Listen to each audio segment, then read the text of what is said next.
মেয়েটি যখন ঘুম থেকে জেগে ওঠে তখন সে দেখতে পায় তার স্বামীর হাতের সাথে তার হাতে হাতকড়া পরা আছে। সে তাকে প্রশ্ন করে, কিন্তু সেই মুহূর্তে সে নিজেকে গুলি করে। মেয়েটি রক্তে ভেসে যায়, কিন্তু সে এটাকে পাত্তা দেয় না। সে শুধু এখান থেকে কোনোভাবে চলে যেতে চায়, কিন্তু তার স্বামী মাইক তার জন্য এই সহজ পরিস্থিতি সেরে যায়নি। এখন তার মনকে কিছুটা শান্ত করার পর এমা মাইকের গান তুলে ধরে হাতকড়া ভেঙে ফেলার জন্য, কিন্তু বন্দুকে একটাই গুলি ছিল যেটা মাইক তার হাতে লোড করেছিল। এমা নাইট ড্রেসে ছিল, তাই সে তার জামা কাপড় বদলাতে চায়। সে মাইকের মৃতদেহ ভিতরে নিয়ে যায়, কিন্তু এখন সেখানে তার বিয়ের পোশাক ছাড়া আর অন্য কোনো জামাই সে দেখতে পায় না।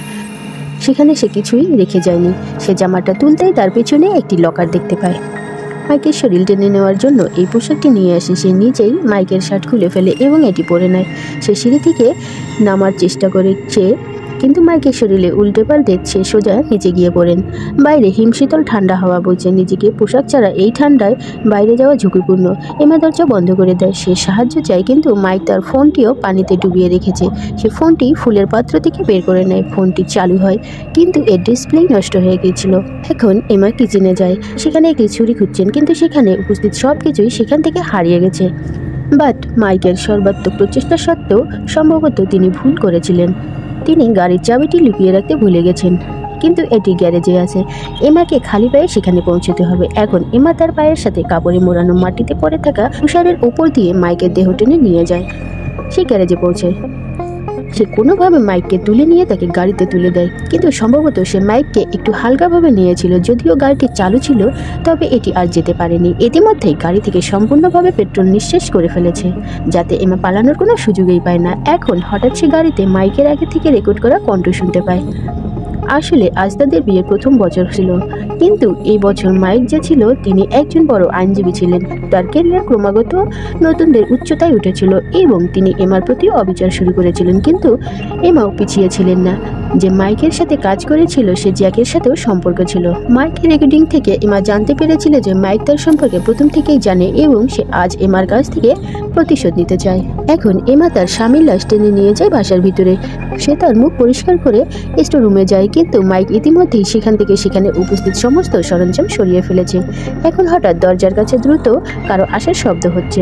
এটি হলো জ্যাক, যে এমাকে বলে যে আমি তোমার ফোন থেকে একটি মেসেজ পেয়েছি যেখানে তুমি আমার সাথে দেখা করার জন্য এখানে আসতে বলেছিল। এমা বুঝতে পারে যে এটাও মাইকের পরিকল্পনার একটা পার্ট ছিল।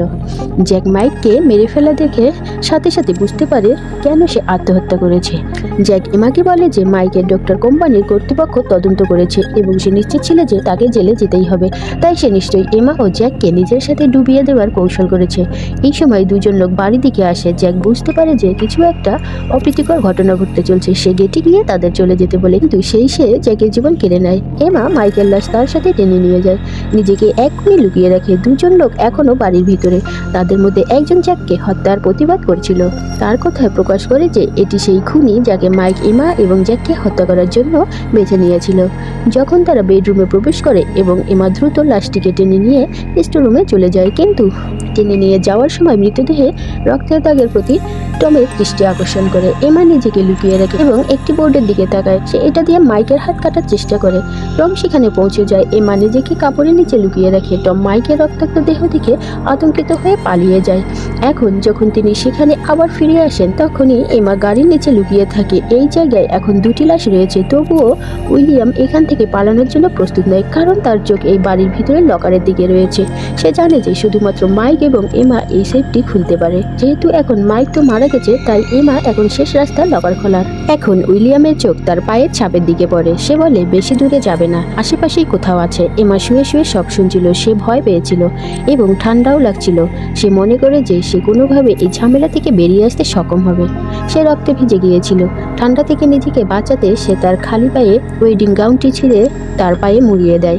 এখানে সে একটি পেট্রোল ট্যাঙ্ক পায় এবং পেট্রোল গাড়িতে ঢেলে সে এখান থেকে চলে যেতে পারবে। হত্যাকারীরা আবিষ্কার করেছে যে সেফ খুলতে শুধু পাসওয়ার্ড নয়, অবশ্যই ফিঙ্গারপ্রিন্টেরও দরকার আছে। তারা একে অপরের সাথে কথা বলে। টম মাইকেল লাশটি এখানে টেনে নিয়ে আসতে যায় এবং উইলিয়াম এমাকে খুঁজতে যায়। অন্যদিকে এমা ফুয়েল ট্যাঙ্কিটি টেনে নিয়ে যাচ্ছে এবং এখন সে কোনোভাবে লুকিয়ে আছে। এখন সে দ্রুত সময় মতো গাড়িতে পেট্রোল ভরতে শুরু করে, কিন্তু এই সময় যে আওয়াজ হচ্ছিল তা উইলিয়ামের দৃষ্টি আকর্ষণ করে তার দিকে। এখন উইলিয়ামও গাড়ির কাছে পৌঁছায়। সেখানে তাকে দেখে এমা গাড়ির পেছনে লুকিয়ে পড়ে, কিন্তু এমার সব আশায় ব্যর্থ করে উইলিয়াম টায়ার পাংচার করা শুরু করে। এখন সুযোগ পেয়ে এখান থেকে পালিয়ে যায়। সে দেখতে পায় টম মাইকের শরীর টেনে নিয়ে যাচ্ছে। সে দ্রুত নিজেকে একটি বেসমেন্টে লুকিয়ে রাখে, কিন্তু ঘটনাক্রমে উইলিয়াম এই জায়গাটিও লক্ষ্য করে। সে এখানে এমাকে খুঁজতে আসে। এমার সময়ও নেই, তাই সে উপরের তলায় দৌড়ে যায়, কিন্তু টম উপরেই ছিল। এখন তার লুকানোর কোনো জায়গায় নেই। সে দেখতে পায় উইলিয়াম আসছে। এখন এমা একটি ধারণার কথা ভাবে। কারের চাবি দিয়ে কারের অ্যালার্ম চালু করে, যা উইলিয়াম এবং টমকে বিভ্রান্ত করে, এবং এখান থেকে চলে যায়। সে জ্যাকের জামা কাপড় এবং সে জুতা খুঁজে পায়। সে সুযোগ পেয়ে সে একটি লাঠি দিয়ে উইলিয়ামকে আক্রমণ করে। আক্রমণটি এতটাই শক্তিশালী ছিল যে উইলিয়াম কাঠের তক্তা ভেঙে নিচে পড়ে যায়। সে অজ্ঞান হয়ে যায়। এখন যে টম সেখানে উইলিয়ামকে দেখতে আসে, তিনিও এমার হাত থেকে রক্ষা পায় না। এখন এমা দ্রুত গিয়ে গাড়িতে বসে। সে গাড়ি স্টার্ট দিতেই উইলিয়াম সেখানে পৌঁছে এমাকে গাড়ি থেকে টেনে নিয়ে যায়। সে এমাকে অজ্ঞান করে, এবং এমার যখন জ্ঞান ফিরে পায় সে আবার নিজেকে মাইকের শরীরের সাথে বাঁধা অবস্থায় দেখতে পায়। উইলিয়াম তার কাছে এসে এমাকে মারতে শুরু করে। টম, যার মধ্যে কিছুটা মানবতা ছিল, সে উইলিয়ামকে মাইকের বন্দুক দেখিয়ে তাকে এমা থেকে দূরে সরিয়ে দেয়। তারা দুজনেই জানে না যে মাইকের বন্দুকটি খালি ছিল। এখন তার পরিবর্তে এমা টমকে পাসওয়ার্ডটি বলে। উইলিয়াম আবার পাসওয়ার্ডটি প্রবেশ করে। মাইকের শরীরে ছবি তোলা হয়েছে এবং তার আঙুলের ছাপও পাওয়া গেছে, কিন্তু মাইক থেকে বলেছিল সেফের ভিতরে কোনো হীরাই ছিল না। ভিতরে একটি নোট ছিল, যাতে বলা হয়েছিল যে হীরাটি এমার নেকলেসের ভিতরে ছিল।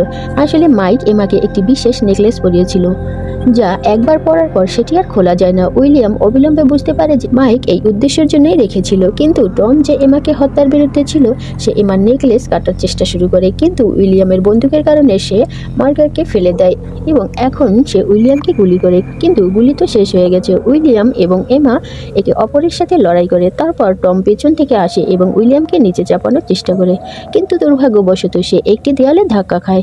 এমা স্ক্রু তুলে উইলিয়ামকে জোরে আঘাত করে সে মাইকের বডির সাথে বেঁধে দেয়। এখন সে দ্রুত গাড়িতে বসে যায়। সাথে সাথে সে কারকে গতি দেয় এবং উইলিয়ামকে আঘাত করে, কিন্তু একটি টায়ার ফেটে যাওয়ার কারণে সে কারের নিয়ন্ত্রণ করতে পারে না এবং পড়ে গিয়ে অজ্ঞান হয়ে যায়। এখন কিছুটা ভয়ের পর যখন সে জ্ঞান ফিরে পায়, তখন এমা এগিয়ে যেতে চায়, কিন্তু আবার উইলিয়াম সেখানে আসে এবং তাকে ধরে ফেলে। সে তাকে একটি ছুরি দিয়ে আক্রমণ করে, কিন্তু এমা তার সাথে সাহসিকতার সাথে লড়াই করে। সে ছুরিটি তুলে নিয়ে উইলিয়ামের বুকের দিকে নির্দেশ করে। তারপর হঠাৎ বরফ ভেঙে যায় এবং উইলিয়াম মাইকের শরীরের সাথে পানিতে পড়ে যায়, কিন্তু উইলিয়াম তখনও সহজে এমাকে ছেড়ে যাচ্ছিল না। এমা উইলিয়াম